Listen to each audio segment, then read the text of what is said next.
நேற்றுக்கு ஒரு நாள் என்ன நடந்திருக்கிறது? அவர் ஆட்சி அமைப்பதற்கான அனுமதி கொடுக்கல.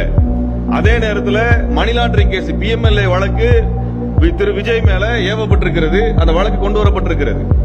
அதே நேரத்தில் மும்மொழி கொள்கையை முன்வைக்கக்கூடிய PM ஸ்ரீ திட்டத்தை உடனடி நடைமுறைப்படுத்தணும்னு ஒன்றிய அரசுடைய கல்வித்துறை கடிதம் அனுப்பியிருக்குது.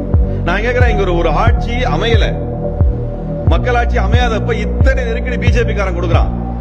இது எவ்வளவு பெரிய அராஜகமான போக்கு. தமிழ்நாடு மக்களை பத்தி என்ன நினைக்கிறாங்க? அப்ப இந்த புள்ளியில இருந்தா பாக்கணும். இப்ப நீங்க திமுகவினுடைய தலைவர் மரியாதைக்குரிய முன்னாள் முதலமைச்சர் மு.க. ஸ்டாலின் அவர்கள் தெளிவான சொல்லுங்க, நாங்கள் 6 மாதம் இவர்களுடைய ஆட்சியை அல்லது இவர்களுடைய அந்த ஆட்சி காலத்தை நாங்கள் தொந்தரவு செய்ய மாட்டோம் அப்படின்னு தெளிவா மிக ஜனநாயகமான ஒரு அறிக்கை வெளியிட்டு இருக்கிறாங்க. இப்படி எல்லாருமே வெளிப்படையா சொன்னதுக்கு பின்னாடியும் இவர் ஆட்சி அமைக்க விடக்கூடாதுன்னு சொன்னா, அப்ப யார் ஆட்சி அமைக்கிறதுக்காக பிஜேபி விரும்புகிறது என்றால் கவர்னருடைய ஆளுநருடைய ஆட்சியை கொண்டு வந்து அவர் திட்டங்களை நடைமுறைப்படுத்த விரும்புகிறார் என்றுதான் புரிந்து கொள்ள முடியும்.